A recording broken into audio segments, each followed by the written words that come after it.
Hi everyone, I'm Lisa Baudouin. Welcome to Lisa's chat room. Today it is Saturday, October 25th, 2025, and this video is going to be going in my DIY house and home under the Back Porch 101 playlist. It's not been fun. But before I begin, I have to disclose I'm not an expert in anything, and anything I share with you, if you try it, use it, or buy it, you do so at your own risk and peril.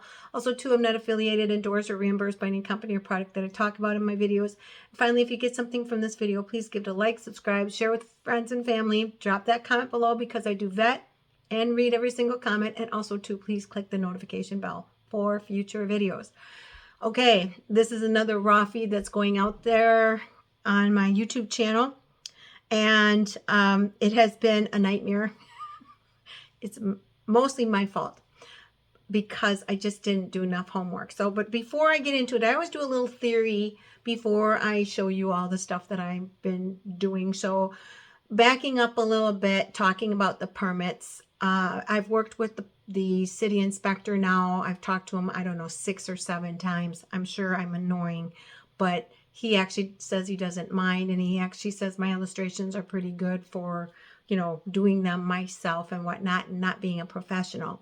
And that is my point. I am not a professional. And so one of the things that I've noticed is, or for me anyway, I went out there and I was looking at all these videos about these professionals who are doing this, and DIYers.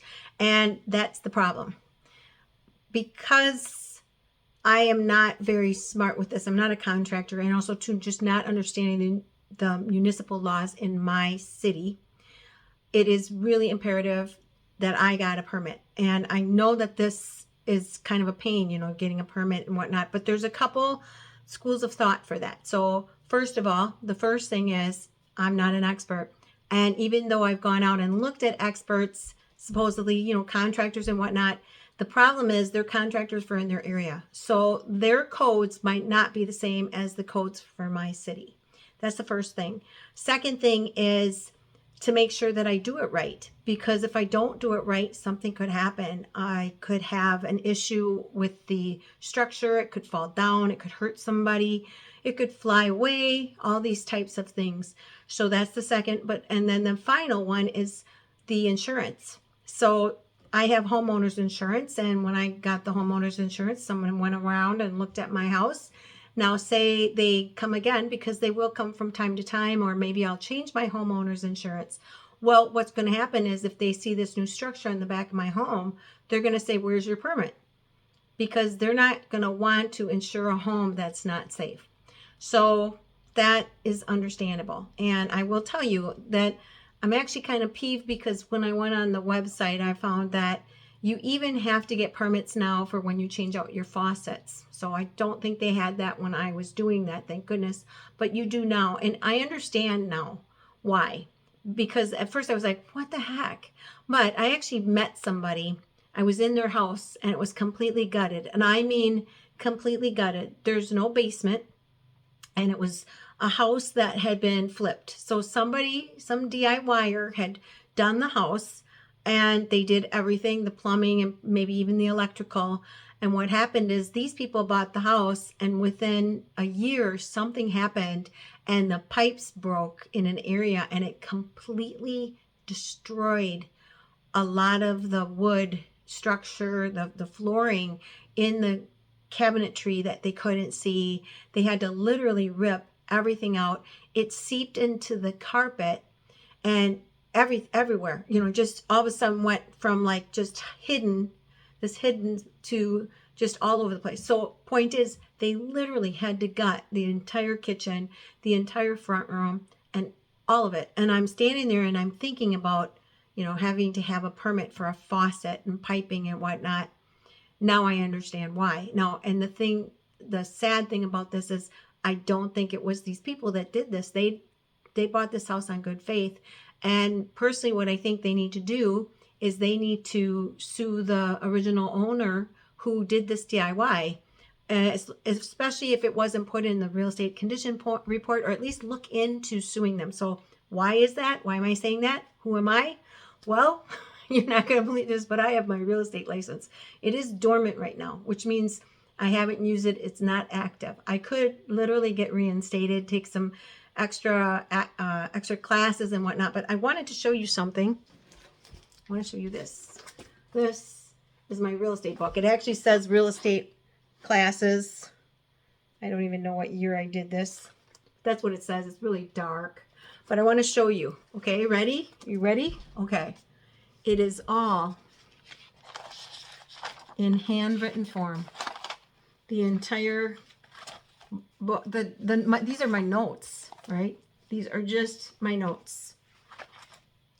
In complete handwritten form. Anything I want to know is in this book. And it's key pointed the way I like it. I have little tabs. The tabs tell me the mathematics, buyer's agency's agreement. So all my contracts are back here, which of course they're printed out, but all the WB-36 and, you know, I actually worked with an agent. So in just a second, I'll talk about that. Counter offers, things like that, addendums to the contracts. Here are my flyers. Do I have some? Okay, here I am. Okay, ready? I hope I can get that in there. There I am. That's me in about 2007. I was a real estate agent. You're like, what? I'm a database programmer. I've flown airplanes. Yeah, there's lots of things I haven't done though. Trust me. One thing I hate doing is working on cars. I hate working on cars, but I'm learning about the cars. And so here's the story. The backstory behind this is I had met someone and they promised to partner up with me and it fell through. That's a horribly sad story. But what happened was I learned all about real estate. So what I did was, at the time here in Racine, there was a real estate agency where you could go and you could get these CDs. I think they were CDs. I don't even know if they were DVDs or CDs. This was back in the days. Like, as phones were getting better, I don't even think the internet was really a big thing. I don't think I had it.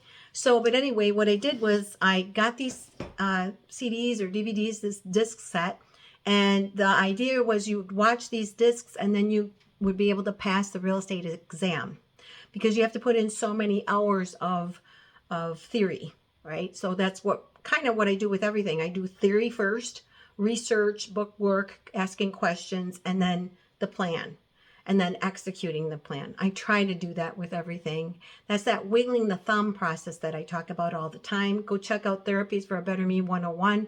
I talk about it right away in that video. You'll find out about it. It's basically trying to use my processing capabilities. Half the time, I don't think most people do use their processing capabilities. Sometimes they do. But anyway, point is to ask those questions, you know, after you do the book work, and then to make that plan. So, but anyway, what happened was I took and went through all the DVDs or whatever they were, and then I took mock tests and I failed.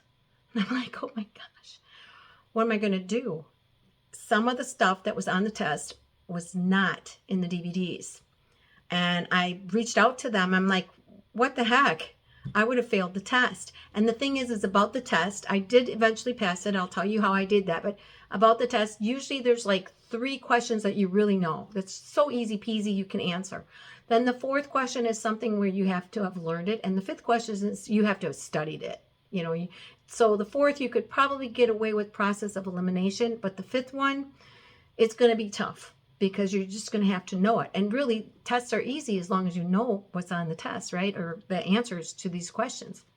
So what I did, and back in the day, we didn't have internet or anything like that. I went over to the library and I got some books on becoming a broker, because a broker is above a real estate salesperson. They are the ones that dot the I's and cross the T's when it comes to the paperwork, mostly.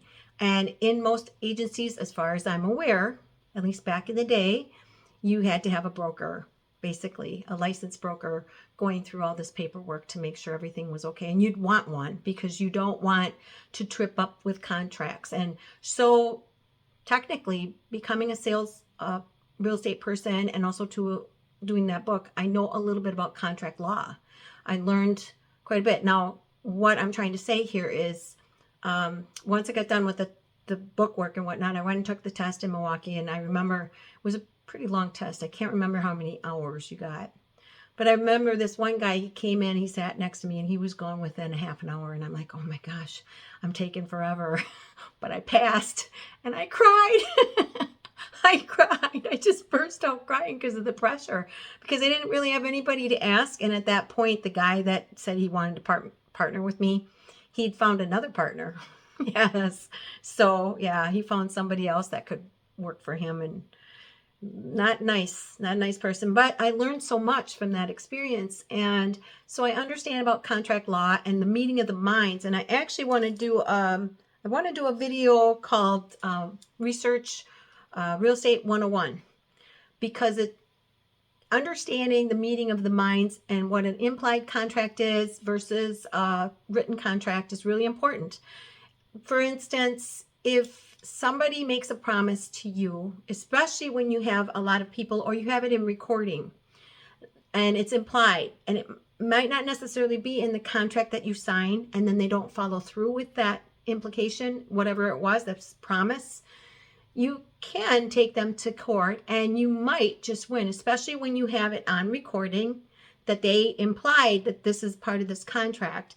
And then also too, if you have more than one person, you'll be able to contest the contract. Now, will you be able to, basically it's called breach of contract. Rescinding a contract means it never happened. They just back it up and say, okay, you never had this contract.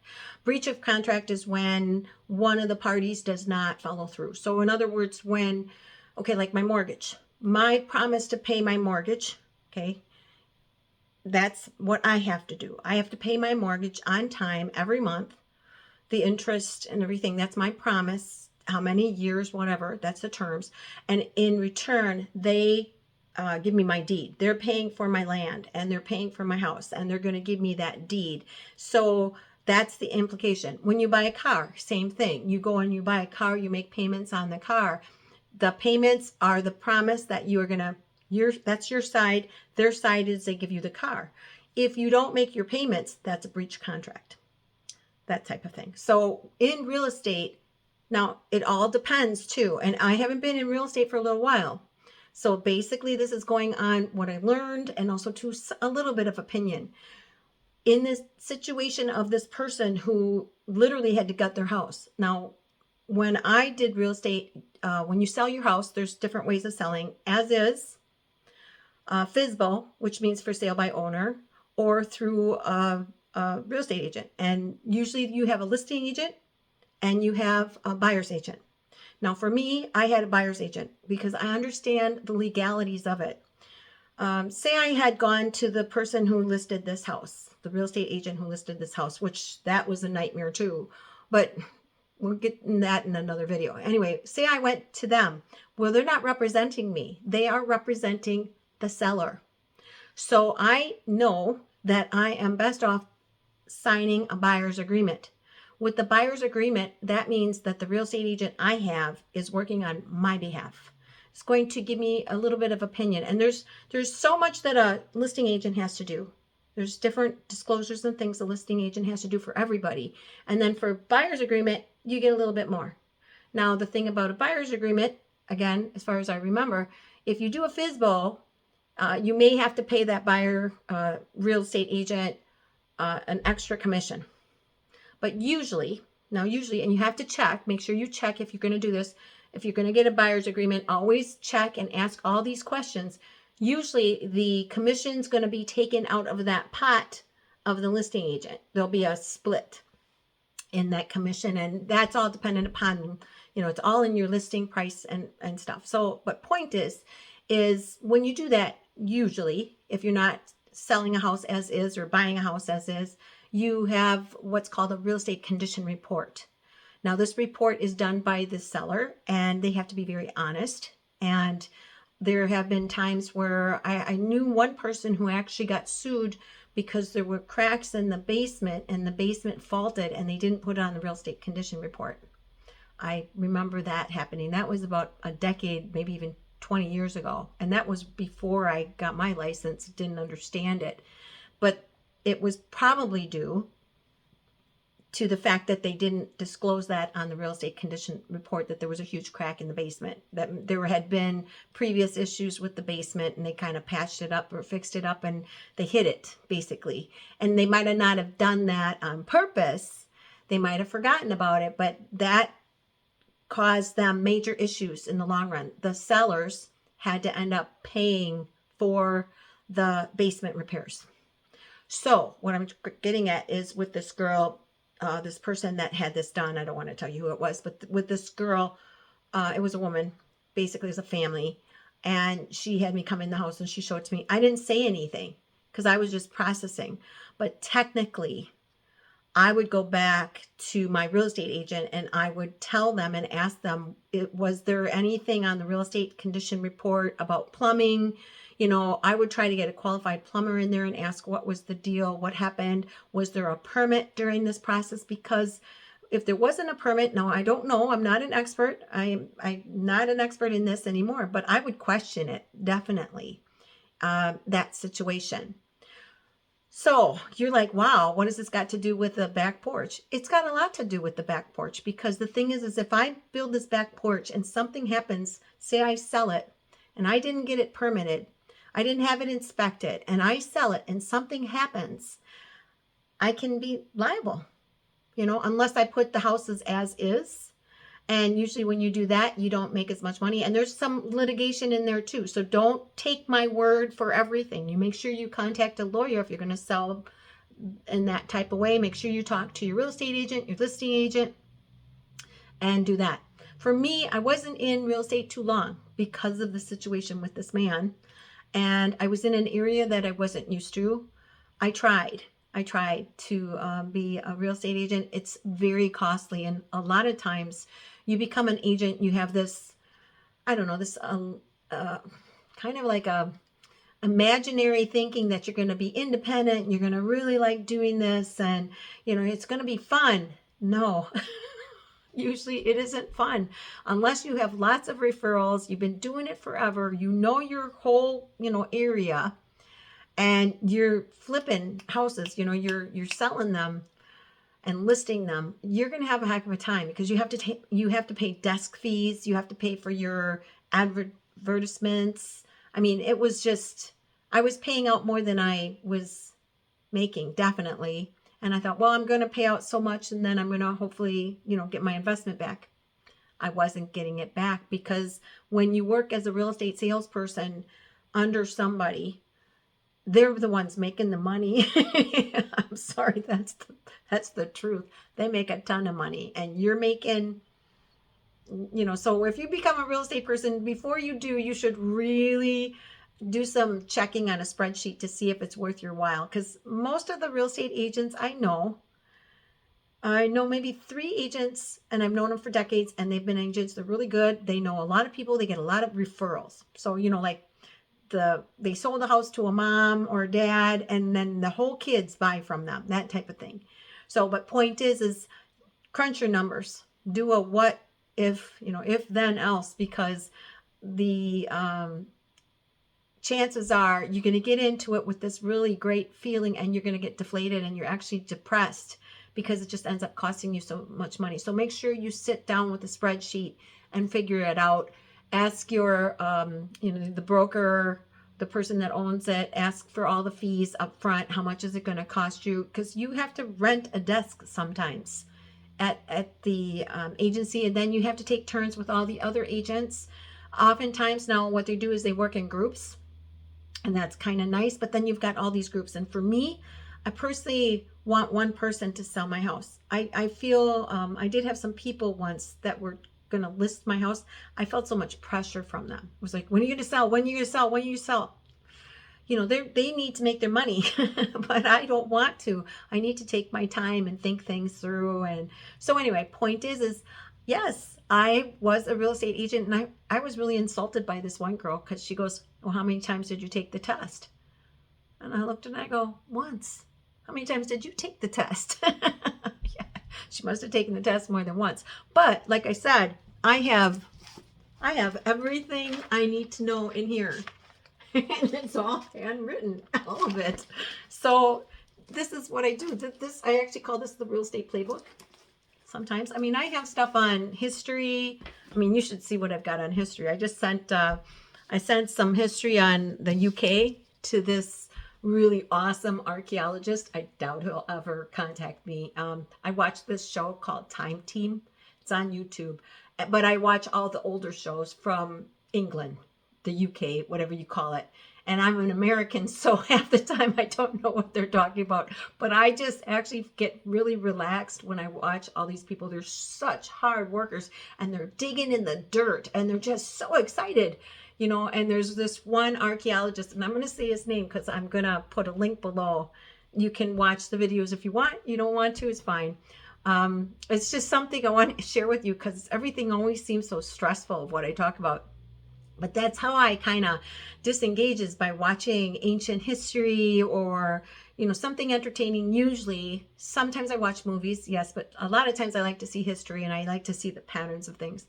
So his name is Phil Harding, and there's Tony Robinson, Mick Aston, Phil Harding, Carenza, Helen, Raksha, Bridget, Jackie, Sarah, Matt, John, Henry, Stuart. You get to know all their names, and sometimes I'll forget their names. I'll think, oh gosh, I can't remember, especially if I haven't watched it for a while. And then I'm like, oh yeah, it's really actually very interesting, and I love them. You know, they can take a little piece of pottery or flint, and they can tell you what's happened in that land. This is amazing. So anyway, and I'll put a bookmark so you don't have to listen to this, but I think it's quite interesting. So now I'll get to the porch. It has been sort of a nightmare for me because I keep overstepping as far as not making sure that I'm contacting my my city inspector, but also too, I'm checking out different things. So let me change this. I'm going to just fix this work. Whoa. All right. Here we go. All right. I don't know if that's going to stay on, so I'm trying something new. All right, let me put my book away. Okay, so here is my diagram, my new one.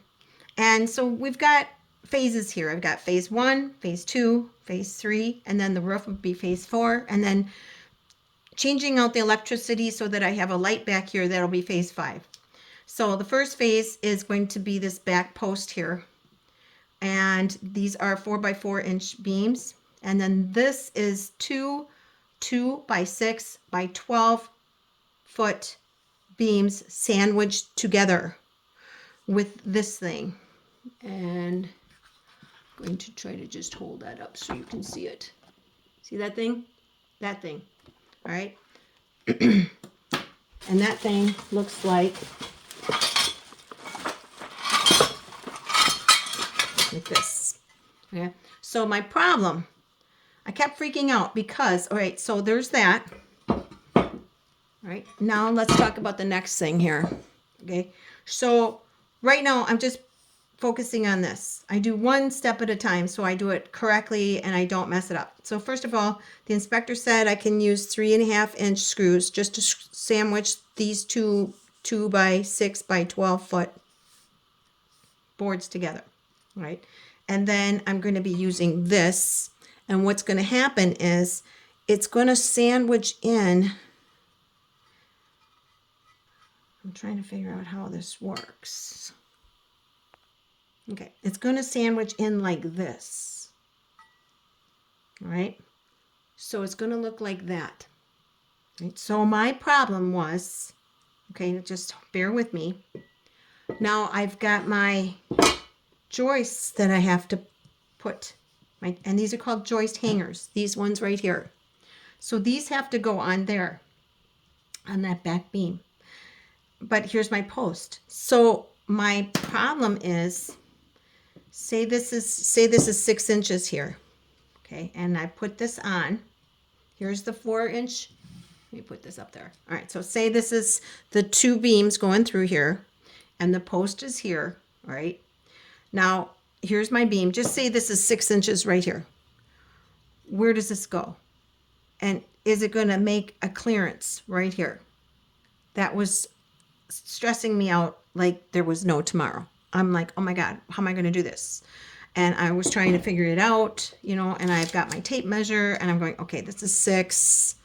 And then this has got to be, see, it's not going to be right. This is going to come up. There's going to be a lip. So that's the problem. And it's like, what am I going to do? So what I did was I asked the building inspector, can I move the post over? Now I've got it over 3 inches, but I might have to move it over 6. Now, and the reason is because of this thing, right? Now this thing is going to sit just like this on that beam. This part has got to sit on the beam. See where, okay, I've got my stapler. So let's just say this is the beam right here, that beam right there. It's got to sit like this. All right? It's not to sit like this. And most of the time I see tons of videos where it's like this, and that is wrong. It has got to sit like that. So that is an issue, right? Because let's just put it the right way. It's going to go like this, but on the back of this. All right. So again, with this thing, this will be on this post too. Is this going to get in the way of that? How am I going to do that? Right? I would need at least an 8-inch board if I wanted to do that. So what he said again was, I'm going to move these over and I'm going to have to account for this diamond. Now this is about 6 inches. It's not quite, let's put it this way. It's not quite 6 inches, but I'm just going to say 6 inches because it's much easier. So maybe, you know, the idea is if I move this over 3 inches, will it be enough? Probably not. I might have to move it over a little bit more. So my question to the inspector was, first of all, how far away from the wall am I going to be? Because this isn't a ledger board. This is beams. I am taking and using my posts. I'm going to be screwing them into the cement slab. This is 8 foot by 12 foot. So I'm going to be taking these sleeves that are going to go on the bottom of the post and screw them in. And I'm going to be using these screws rather than the screws and the sleeves that come with it because of the sleeves. Sleeves are kind of like anchors that you put into the drywall. And I'm really terrified of that because if I don't get the right drill bit size, and because this is like comes from I don't know where, and the measurements are really crazy, I don't want to take that risk. The sleeves look kind of like, the screws are, the hex screws are kind of like that, you know, and they come like that. But there's a sleeve, and the sleeve starts like that and it goes down. So as you drive the screw into it, it's going to open up and hold it in place in the cement. But I'm terrified of that because if I get the wrong drill bit size, and some people said, well, you got to get one that's just slightly smaller. Well, that's crazy because how am I going to get that in the cement? And if I don't get it perfect, I'm really scared. So I was over at Menards, talked to this really nice man prior to talking to my city inspector, which I did after I was done. And he said, get these Tapcons and get this drill bit that matches these Tapcons. And then all you've got to do then with a hammer drill is, you know, you figure out where you're going to put these, and then you're going to mark, and then you're going to drill the holes. And then you're going to take it off, you're going to clean it with a pipe cleaner, and you're going to clean it with a vacuum, and then you're going to put them in place. All right, so that was the next thing. But I needed to first know how far off from the wall can I be, the back wall. So the back porch, this is the back wall. It's like this. How far away? And I want to stay under the eave. So he said about 1 inch. That'll be fine.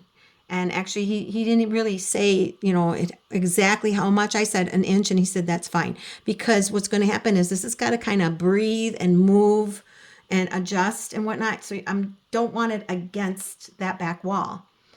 Now, some people, what they would have done is a ledger board, and then they would have done footings, cement footings, and I just didn't want to do that. I just want to screw it into the thing and be done, right?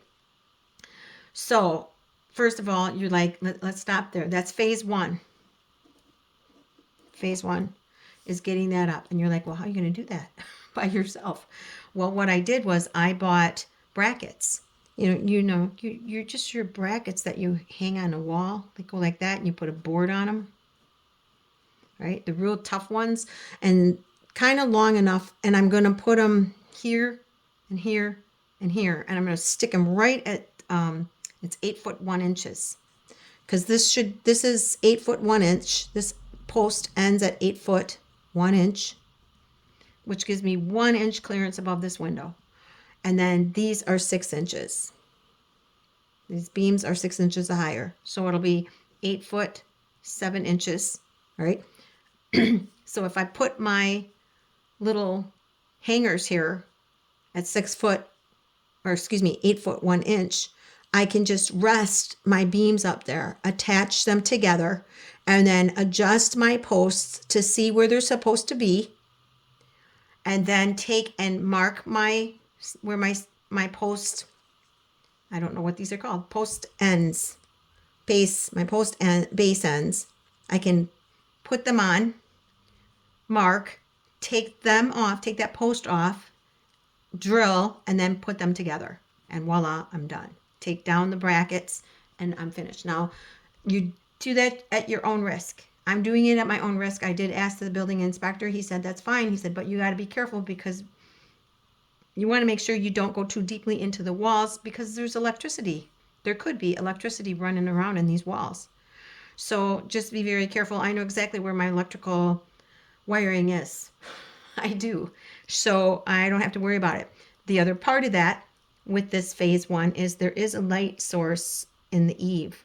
So what I'm going to do is I'm going to shut off the electric, and I can handle this. I'm just going to shut that electrical off.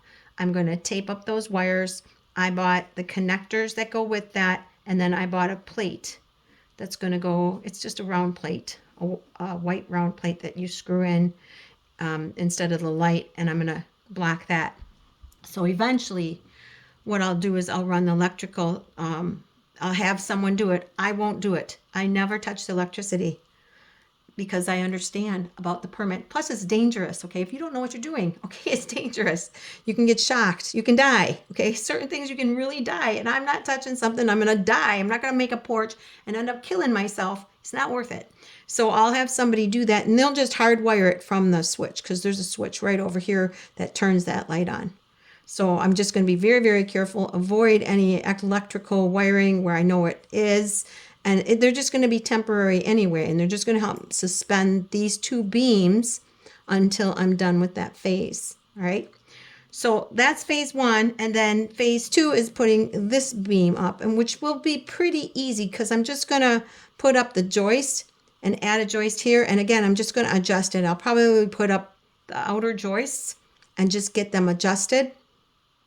Now, I didn't need to buy, he said I didn't need these for this, but I might just do it anyway, just for aesthetics, and also to these will probably be double 2x4s, so I won't use a 4x4, just a double 2x4, or at least one 2x4. I asked him what I should use, and he said you have to have something, because this is a 12 foot wide porch, so that's pretty wide. You have to have support, right? And then he had said 16 inches for your joists here, for your rafters, whatever you call them, 16 inches. So I did the math.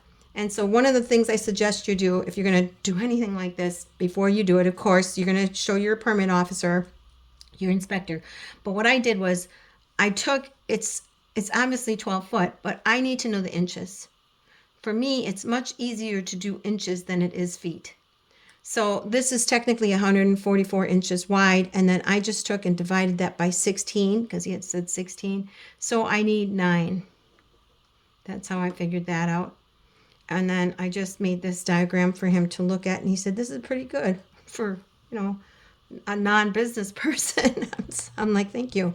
That's just how I did my fence too. And I do it one step at a time. So phase 1, phase 2, phase 3. And phase 2 will have some rafters. It's just going to have these rafters. And while I'm putting it up, that's when I'm going to have to figure out about this. I'll have to figure that out. Now, the final thing I want to talk about is, all right, I got this at Menards, right? And I got these at Home Depot. Let me talk about these. I'll talk about the other stuff in another video. I got these two things at Home Depot. Then I went over to Menards, and they were cheaper at Menards, sort of. So here's the Menards. So here's my problem. Where is it? Here it is. Okay.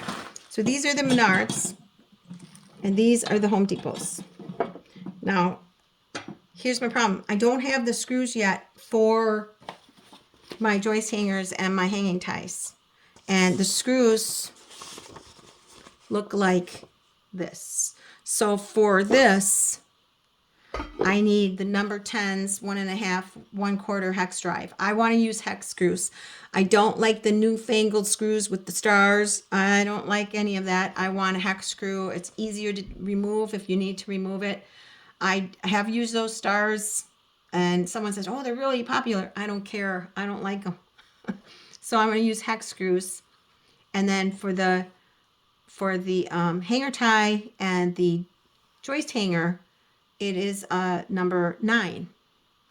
So they're a little bit wider. But the problem is I went over to Menards, and Menards didn't have the right screws.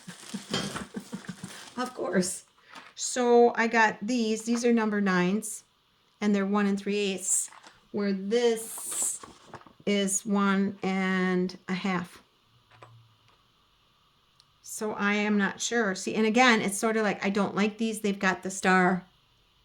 So I am just going to bite the bullet, and I'm going to buy all my stuff, all the hardware stuff from Home Depot, and do it that way, especially the hardware stuff, this stuff. And the problem, when I look at these, this is the one from Home Depot, and this is from Menards. When I hold these up, I need to see if the screws, okay, so they're the same. And the one thing I like about Home Depot is when you go buy hardware like this, it'll say more details, and you click on more details, and it tells you the suggested hardware or the screws or whatever you want to use to affix this. And so the options were either these nails or these hex screws. These. For those. And then for this, it was the number 10s. And so for the other ones, it's a number 9. And so I'm going to make sure that I buy the hardware or the screws from Home Depot. And I'm kind of disappointed in Menards. They didn't have it. I couldn't believe it. They didn't have the number 9 1.5s. They only had this one, and then they had the star. So I'm not going to use them. And in the next video, I'll show you the ones I'm going to use. This is the plate I'm going to use for the light, right? And then I don't think I brought I don't think I brought my brackets in. They're just brackets. It's not a big deal. I'll show you when I get to that point. But these are the screws and the drill that I'm going to use for the cement holders, the post cement holders. So, and then the hammer drill, I bought that too. It's still out in the car or down in the basement somewhere. But, and this was a pain too, because the guy goes, well, you should buy a big box, which I did, and a small box. But doing the math, I would have been better to buy just 4 small boxes of 4, because I need 4 for each post. The problem was they only had 3. It's like every time I turn around, something is... And these poor clerks, I have gone back and forth, and it has been a pain because I use microloans. And when you use a microloan, for me, what happens, let me turn you the other way now. Hold on. Let that light off. There we go. All right. Okay. So the final part about this is money and tracking it. I track it on a spreadsheet, and my spreadsheet has just gone kind of crazy. I mean, really, if I would have just waited for my permit, the city inspector to approve everything, I would have made 2 orders and I would have been done. I have about 6 or 7 orders, maybe 8, and half of them aren't right. I've had to take things back. when it comes to the boards that are going to go on top of this, what I'm going to do, and I'm not even going to show you that yet, but I asked him, what should I use? And he said 1x4x12s. So I had bought all these 2x4x12s. And I'm like, well, how many? Well, and I forgot, he never answered, and I forgot to ask him, but that's okay, because I'll ask him when he comes over. What's going to happen is I'm going to get phase 1 done, and phase 2, I'm just going to get them up, and I'm going to have him come over and check it out, make sure that it's copacetic. I'm going to be using, to do the phase 2 part of it, I'm going to use thread and, of course, tape measure, and I'm going to make sure that everything's right. But the nice thing about it is my beams are exactly 144 inches. So there's not a lot of math involved for me. The thing that will be more mathematical will be the 2x4x10s that are going to come out, because I'm going to have to cut them on a slant. You know, here's the wall. I'm going to have to cut them on a slant here. So I'm going to use a miter saw. And I'm getting one today, which I'm excited. It's not big. It's a small one. And people are like, why don't you buy a big one? I don't really need a big one. I don't usually do anything more than 2x4s, sometimes 2x6s. But if I need that done, I just have Menards cut it. So anyway, I have to cut it on the slant here. And then what's going to happen is it's going to hang out a little bit this way. And I want to leave that overhang for now, because I want to see where I want to stop it. And then eventually what will happen is I will cut that straight, and I have a 1x4x12 board that's going to cover that, because there's going to be, you'll be able to see through if you don't, you know, because of the joists. I want to cover that and really finish that off. And then once I do those sideboards, that'll be 1x4x12 going across, then I can put the sheet metal roof on. And we're talking about that because that's another consideration moving forward. It's in the back of my mind. What do I got to do about that? Because I do see people going out and they're putting the rafters on. I think that's what those are called, those rafters, and the joists are where you attach them. But anyway, point is don't mind me that I don't know the words. At least I'm doing it. But anyway, point is if you don't put any sideboards going on, and I have seen people do that, well, what's going to happen is that snow, is going to, and even just the weight of everything, it's going to start to bevel, and you're going to have this in your roof. So you definitely don't want to do that. And actually putting plywood up might be even a better way. I'll ask the city inspector when I get to that point. I haven't bought any of that supply. I took everything back. I just have these basics, phase 1 and phase 2 and phase 3. And that's it for now. And then I'll go along. But, if I knew what I was doing, I'd probably buy everything at once and I'd be fine. But I'm not. This is a DIY house and home. But I am warning you that you really do need to get a permit. That's the number one thing. And you need to work with that city inspector. The thing is when I first started, I was going to buy a prefab. And I had sent it to him and he approved it. Now, if I had bought that prefab, he approved it. So I don't know what would have happened had I put it up and he'd come by and say, no, because it just really was very chintzy. There was no double boarding. I'm kind of like, wait a minute, how come I've had to do all this heavy work? But I'm glad that I'm doing this because I'm going to be sitting out on that porch, my grandkids, friends and family, and if I sell the house, someone's going to be sitting out there, and I sure don't want anybody getting hurt on the work that I do, right? Yes. So anyway, that's it for this video. I hope you've gotten something from it. I will probably eventually take it down and make it a little bit nicer, and show you as I move along.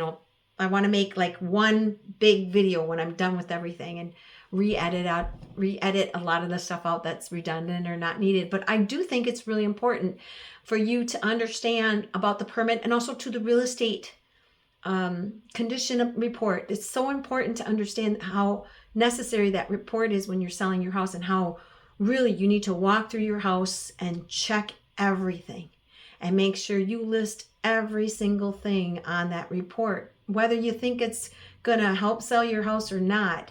In the long run, if you don't put something on there, you can be liable.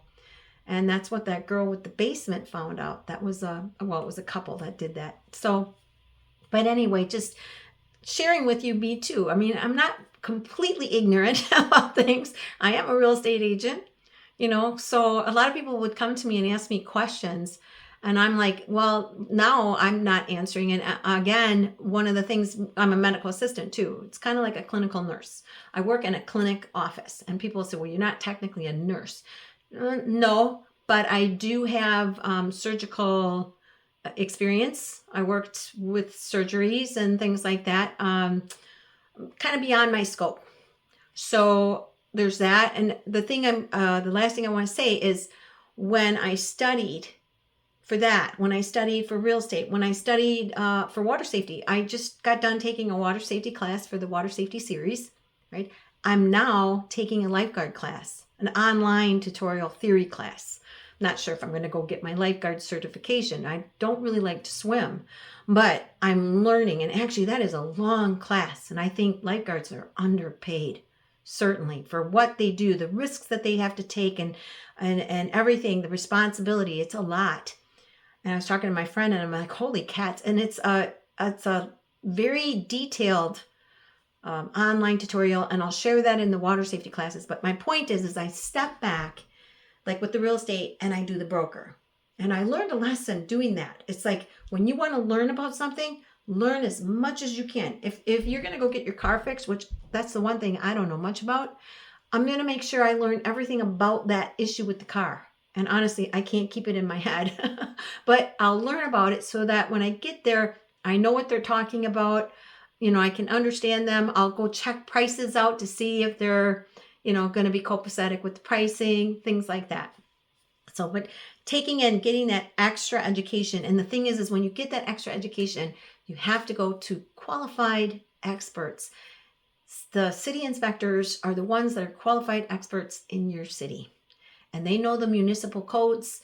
They know what you're to use. And actually, the last thing I want to say is those joist hangers, they're 1.5 inch. And I was worried. I was like, is that the right length? And he said, what does it say by the manufacturer? And I said, that's what they tell you, the suggested hardware to use. He goes, then you can use it.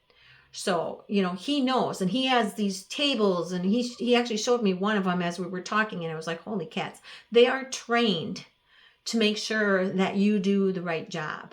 And so in a project like this, I would go step by step. I wouldn't watch somebody's 5-minute video. I would really try to learn as much as I possibly could about it. I have tried to learn about the descriptions, the labels, and I just forget about it. If I don't put them down, I forget. So I know most of them. And so that's it. So in the next video, what I'm going to do is I'm going to show you, once I get that phase 1 done, I'll show you, and maybe even a little bit further, I'll show you what I've done and how I've progressed. So that's it for today. Again, please like, share, subscribe, do all that. But most importantly, please stay safe and stay healthy. And I hope to see you back here again in Lisa's chat room. Bye.